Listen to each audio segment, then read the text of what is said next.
Good morning students. Class 12 में आज आपका एक नया लेसन शुरू हो रहा है।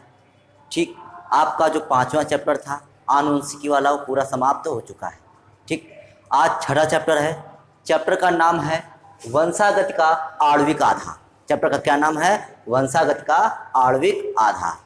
ठीक, इस चैप्टर को पहले हम बता दें आपको इसमें क्या क्या पढ़ना है। आपको इस चैप्टर में आपको पढ़ना है डीएनए क्या होता है।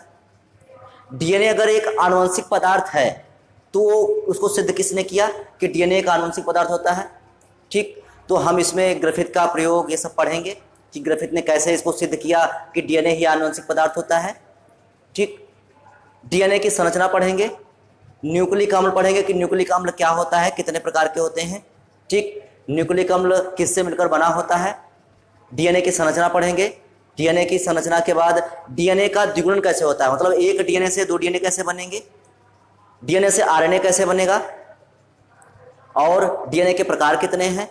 ठीक, फिर आरएनए के प्रकार पढ़ेंगे, प्रोटीन संश्लेषण पढ़ेंगे।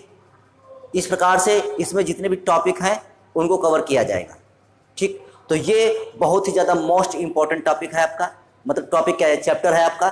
ठीक, तो चलिए शुरू करते हैं। तो आज जो हम आपको बताएंगे डीएनए न्यूक्लिक अम्ल का परिचय देंगे, मतलब इंट्रोडक्शन होगा न्यूक्लिक एसिड का, कि न्यूक्लिक एसिड को खोज किसने की, उसके नाइट्रोजन बेसों का पता किसने लगाया, न्यूक्लिक एसिड नाम किसने दिया। तो इस प्रकार से ढेर सारे प्रश्नों के उत्तर आपको प्राप्त होंगे इसमें। तो चलिए शुरू करते हैं न्यूक्लिक अम्ल का परिचय। ठीक, इंट्रोडक्शन ऑफ न्यूक्लिक एसिड। ठीक, चलिए तो देखते हैं पहला पॉइंट। सर्वप्रथम फ्रेडरिक मिसर को कब 1869 1869 ने फ्रेडरिक मिसर ने पस कोशिकाओं, पस सेल्स में, पस मतलब जिसको क्या बोला जाता है, मवाद बोला जाता है। ठीक, पस कोशिकाओं के केंद्रक में, जो पस कोशिकाएं होती हैं उनका जो केंद्रक होता है, केंद्रक में न्यूक्लिक अम्ल की खोज की और उन्होंने इस पदार्थ को न्यूक्लिन नाम दिया। मोस्ट इंपॉर्टेंट, न्यूक्लिन नाम किसने दिया? फ्रेडरिक मिसर ने। खोज किसने की? फ्रेडरिक मिसर ने। किसकी? न्यूक्लिक अम्ल की। और इसे नाम क्या दिया? न्यूक्लिन। और कहाँ खोज की? तो पस कोशिकाओं के केंद्रक में। कहाँ पर खोज की इसकी? पस कोशिकाओं के केंद्रक में की। तो ये पहला पॉइंट। दूसरा, ऑस्कर हर्टविग 1884 1884। तो ऑस्कर हर्टविग एक वैज्ञानिक थे। उन्होंने क्या किया, ने देखा कि न्यूक्लिन के द्वारा आनुवंशिक लक्षणों का संचरण एक पीढ़ी से दूसरी पीढ़ी में होता है। देखिए, ऑस्कर हर्टविग ने यह देखा कि एक पीढ़ी से दूसरी पीढ़ी में डीएनए का स्थानांतरण हो रहा है। ठीक, मतलब जो आनुवंशिक लक्षण है वो डीएनए के द्वारा ही एक पीढ़ी से दूसरी पीढ़ी में जाते हैं। मतलब ये किसने बताया कि डीएनए आनुवंशिक पदार्थ है, जो लक्षण है, आनुवंशिक लक्षण है, उनको एक पीढ़ी से दूसरी पीढ़ी में भेजता है।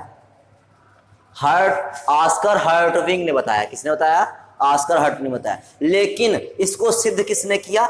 ये ग्रिफिथ ने किया था।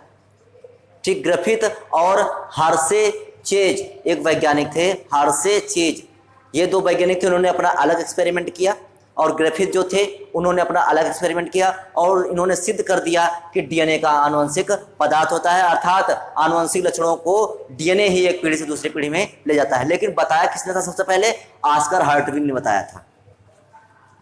तीसरा पॉइंट, अल्टमान हर्टविग। देखिए यहां पर कौन सा है? ऑस्कर हर्टविग। ये कौन से है? अल्टमान हर्टविग। दोनों में अंतर है। ठीक, ने देखा कि जो न्यूक्लिन है, न्यूक्लिन मतलब किसको न्यूक्लिन नाम दिया था? फ्रेडरिक मिसर ने न्यूक्लिन नाम दिया था। तो न्यूक्लिन नाइट्रोजनी शर्कराओं, नाइट्रोजनी क्षारकों, शर्कराओं नहीं, क्षारकों। तो अल्टमान हर्टविग ने देखा कि न्यूक्लिन, जो न्यूक्लिन होता है वो नाइट्रोजनी क्षारकों, मतलब इंग्लिश में कहें से तो नाइट्रोजन बेस। ठीक, तो नाइट्रोजनी क्षारकों कामा शर्कराओं को क्या कहते हैं? शुगर, तथा फास्फोरिक अम्ल से मिलकर बना होता है। न्यूक्लिन किससे मिलकर बना होता है? तो नाइट्रोजनी क्षारकों अर्थात नाइट्रोजन बेस, शर्कराओं मतलब शुगर्स, फास्फोरिक अम्ल मतलब फास्फोरिक अम्ल। ठीक। और फास्फोरिक अम्ल में कौन सा होता है, आर्थोफास्फोरिक अम्ल H3PO4, जो फास्फेट के रूप में पाया जाता है। ये हम सब आपको आगे बताएंगे। तो अल्टमान हर्टविग ने देखा कि जो न्यूक्लिन होता है वो न्यूक्लिन नाइट्रोजनी क्षारकों, शर्कराओं तथा फास्फोरिक अम्ल से मिलकर बना होता है। ठीक, ये किसने देखा, अल्टमान हर्टविग ने। तथा इन्होंने इसकी अम्लीय प्रकृति, मोस्ट इंपॉर्टेंट, इसकी अम्लीय प्रकृति का भी पता लगाया। आपसे पूछा जाएगा डीएनए की या न्यूक्लिक एसिड की अम्लीय प्रकृति का पता किसने लगाया, तो अल्टमान हर्टविग ने लगाया।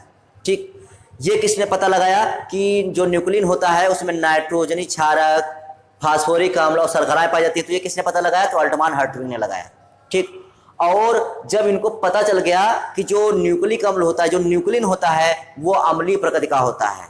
ठीक, जो न्यूक्लिन होता है, न्यूक्लिन को ही बाद में, चाहे हम इसे न्यूक्लिन कहें चाहे न्यूक्लिक एसिड कहें, अब पहले क्या था, पहले तो न्यूक्लिन ही कह रहे थे, लेकिन बाद में इसको जो है न्यूक्लिक एसिड नाम दिया गया। किसने दिया, भी बताएंगे। तो इसकी अम्लीय प्रकृति का, न्यूक्लिन की अम्लीय प्रकृति का पता लगाया, क्योंकि इसमें जो फास्फोरिक अम्ल पाया जाता है जिस कारण से ये अम्लीय प्रकृति का होता है। ठीक, और इसे न्यूक्लिक अम्ल नाम दिया। ठीक, इसे न्यूक्लिक अम्ल नाम दिया। और अब देखिए यहां पर अब न्यूक्लिन से क्या हो गया, न्यूक्लिक अम्ल हो गया।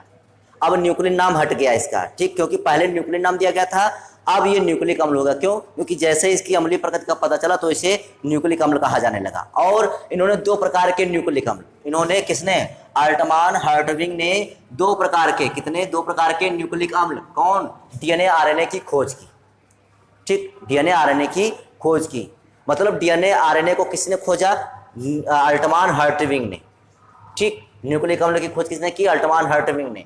और जो फ्रेडरिक मिसर थे उन्होंने पहले इसके विषय में बता दिया था, लेकिन ये बताया कि जो अल्टमान हर्टविग ने थे, अल्टमान हर्टविग जो थे उन्होंने बताया कि डीएनए आरएनए दो प्रकार के न्यूक्लिक, मतलब इन्होंने प्रकार बताए उसके, न्यूक्लिक अम्ल की खोज नहीं की, इन्होंने केवल इसके प्रकार बताए कि ये दो प्रकार के होते हैं। और खोज किसने की, फ्रेडरिक मिसर ने। दोनों में बहुत अंतर है। प्रकार किसने बताए, तो अल्टमान हर्टविग ने, और न्यूक्लिक अम्ल की खोज किसने की, फ्रेडरिक मिसर ने। अगला पॉइंट, कोसेल 1893। तो कोसेल ने क्या किया, कोसेल ने न्यूक्लिक अम्ल का विखंडन किया, मतलब न्यूक्लिक अम्ल को तोड़ दिया। न्यूक्लिक अम्ल का विखंडन किया, विखंडन करके चार प्रकार के, कितने, चार प्रकार के नाइट्रोजन बेस, चार प्रकार के नाइट्रोजन बेस, कौन कौन से, दो प्यूरिन मतलब कौन, एडेनिन मतलब ए, ग्वानिन मतलब जी, तो दो प्यूरिन। ठीक, तथा दो पिरिमिडीन, कितने, दो पिरिमिडीन, कौन कौन से, थायमिन व साइटोसिन। मोस्ट इंपॉर्टेंट, दो प्यूरिन, कौन कौन से दो प्यूरिन, एडेनिन ग्वानिन। दो पिरिमिडीन, कौन कौन, थायमिन और साइटोसिन। इसको रिप्रेजेंट कहाँ से करते हैं, एडेनिन को ए से, ग्वानिन को जी से, थायमिन को टी से, साइटोसिन को सी से। तो इन्होंने चार प्रकार के नाइट्रोजन बेस, दो प्यूरिन, दो पिरिमिडीन का पता लगाया। किसने लगाया, कोसेल ने। जो कोसेल वैज्ञानिक थे उन्होंने नाइट्रोजन बेसों का पता लगाया। ठीक, और इन्होंने क्या किया, ईस्ट की कोशिकाओं में, ईस्ट सेल्स में इन्होंने थायमिन के स्थान पर, मोस्ट इंपॉर्टेंट, थायमिन के स्थान पर यूरेसिल का पता लगाया।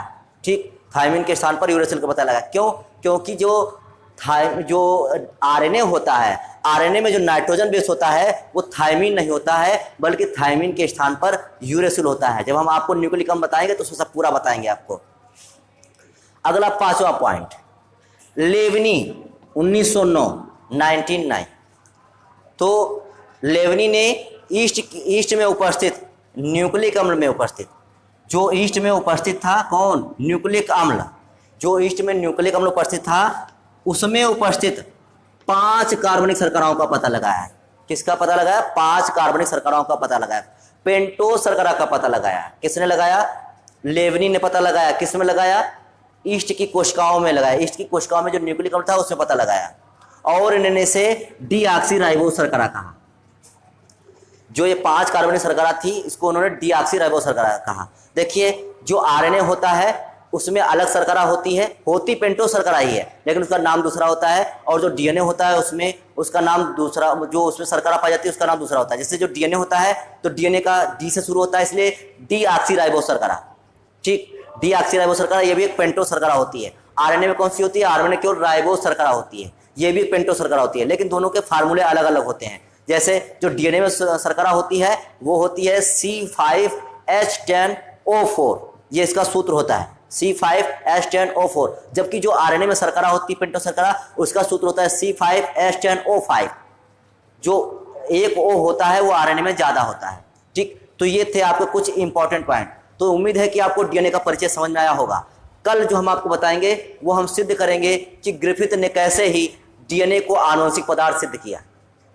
कल मतलब जो नेक्स्ट वीडियो है उसमें हम ये जानेंगे कि जो डीएनए होता है वो एक आनुवंशिक पदार्थ होता है, तो इसको ग्रिफिथ ने कैसे सिद्ध किया। तो आज के लिए केवल इतना ही, बाकी नेक्स्ट वीडियो में। तो तब तक के लिए जय हिंद।